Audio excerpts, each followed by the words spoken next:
Hey you guys, it's Mr. Sal. We're going to look at factoring polynomials with the sum and difference of cubes. Thanks for watching, and don't forget to like, comment, and subscribe.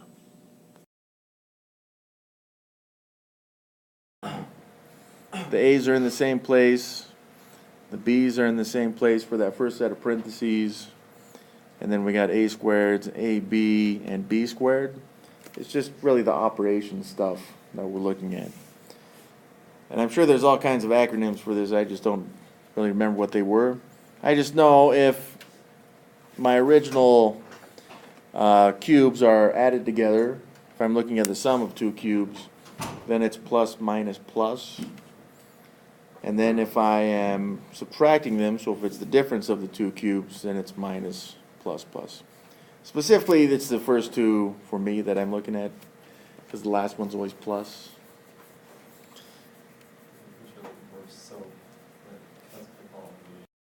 Is that right, SOHCAHTOA? Or is that opposite, always positive? Same opposite, always positive. What does that spell? Am I missing something there? So. Oh, soap. There we go.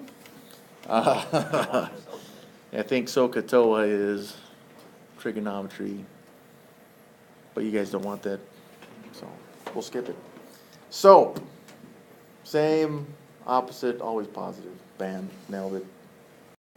All right, so our sum and difference of cubes. This looks like a sum to me. And yeah, as it turns out, we've got to look at maybe some cubes that maybe we're not even familiar with, all right? So I'm looking for powers of 3 for numbers. Like if I saw 1 cubed, that'd be 1. Just some common ones, right? 2 cubed is 8. 4, no, I skipped one. Counting's hard. 3 cubed is 27. And it doesn't even get to these ones here, right? 4 cubed is 64.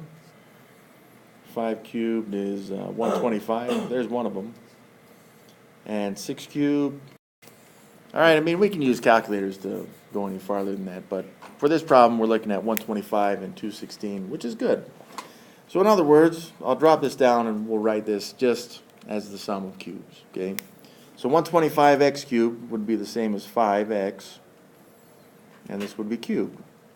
And then we would add this to 216, which is really just 6 cubed. Yeah, so this is how we identify A and B, right? And now in the formula, since this is the sum of cube, I'm looking at the top one there. So I'll just plug those values into this and then we'll evaluate from there.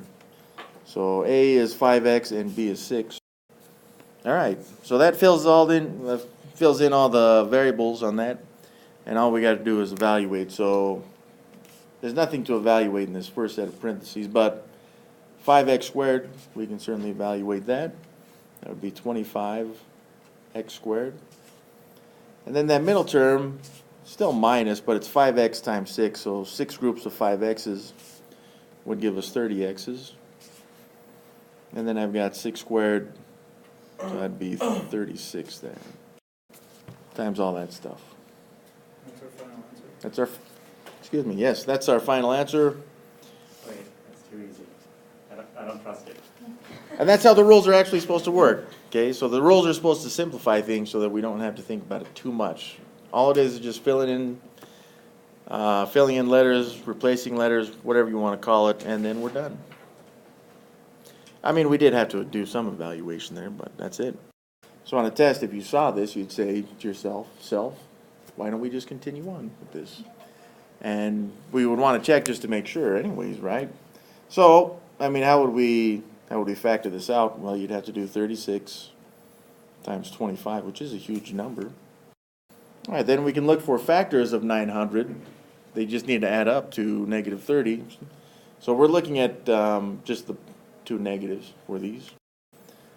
None of these would give us the negative 30x, which we want.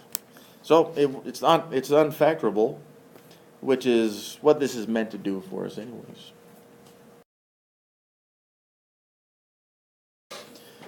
So this is the difference of the two cubes, and now we got letters for both, and they're different, which is good. And we got 64 and 27. Again, we could try to look at this as though we're trying to find the greatest common factor.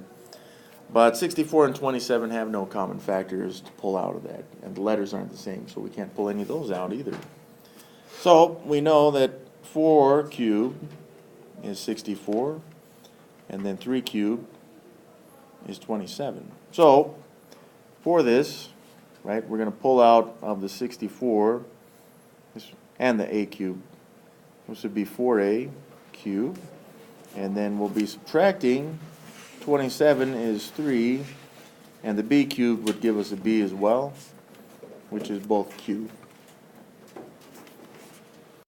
And yeah, once again, this is just to identify what our a and b values are to put into this formula for us, which is pretty nice, okay?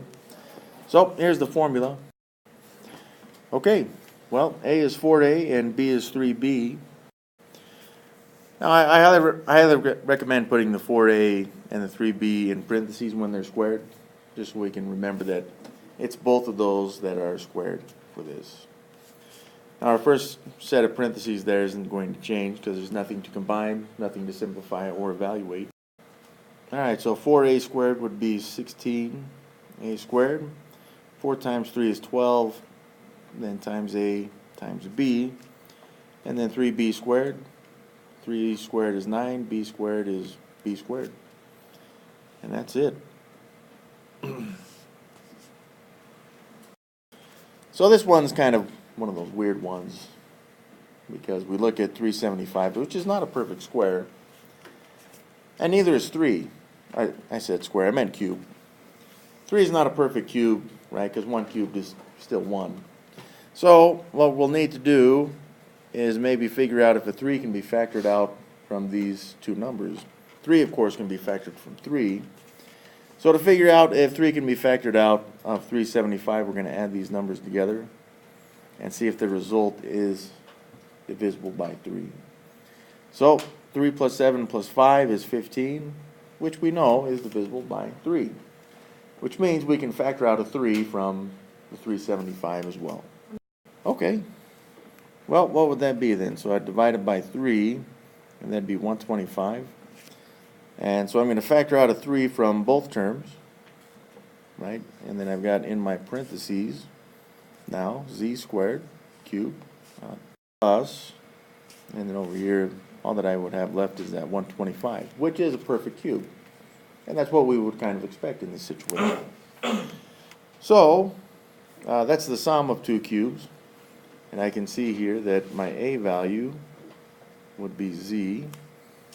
And then the b value, 125 is 5 cubed. So my b value is 5. All right, so my a's are z's and my b's are 5.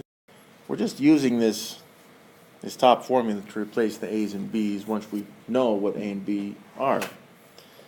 So now, it's just evaluation. So I still have that 3, and then I've got z plus 5. And I can't evaluate z squared, so I just have z there. I can rearrange that 5z though, or z times 5 into 5z. It just looks better. Hopefully by this time we're just used to seeing it as 5z instead of z5. And then 5 squared is 25. That's it.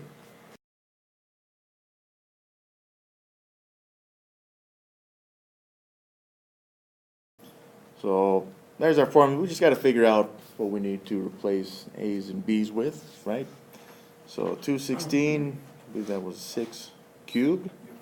So I got 6w that would end up being cubed. And then 125 would be 5 cubed. And this is the difference of cubes, which is why we have a minus b, then a squared plus ab plus b squared. So now that I have that, I can go in and I can start replacing my a's at least. And then I'll start going in and replacing my b's with 5. And we'll just evaluate this from here. And I've got 6w squared. I should have put that in parentheses. So that would be 36w squared. And I've got 6w times 5, so that would be 30 w's. And then finally 5 squared, which is 25.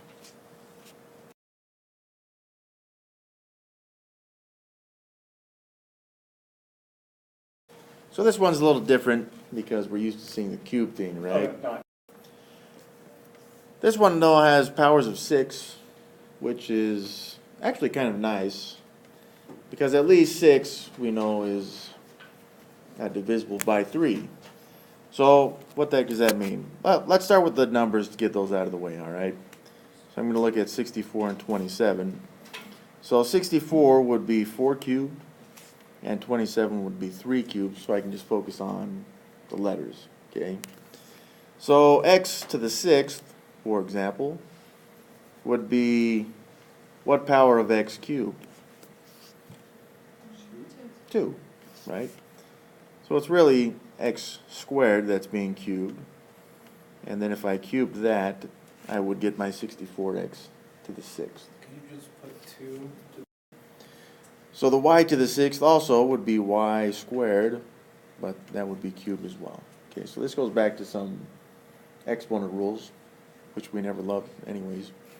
So that's y squared, and that's 3y squared now cubed. And we got the difference of these two cubes. Now again, this is just to help us identify what a and b are, so that we can plug it into the formula and get our answers, all right? So yeah, let's see the formula then. Okay, so we see what we need to replace the a's with. That's 4x squared. Now I'll go in and replace all my b's with my 3y squared. All right, now that we've replaced all the b values with our 3y squared, we just need to evaluate all this stuff. We got to be careful because now I've got some x squareds and some y squared as well. But this first one, I got the 4 squared, which is 16, and then x squared, which is going to be x to the 4th. Now my middle term, I've got 4 times 3 is 12, and I can multiply x squared and y squared together. So they'll just stay the same like that. And then I've got 3y squared, so 3 squared is 9, and y squared would be y to the 4th power. And that'll do it.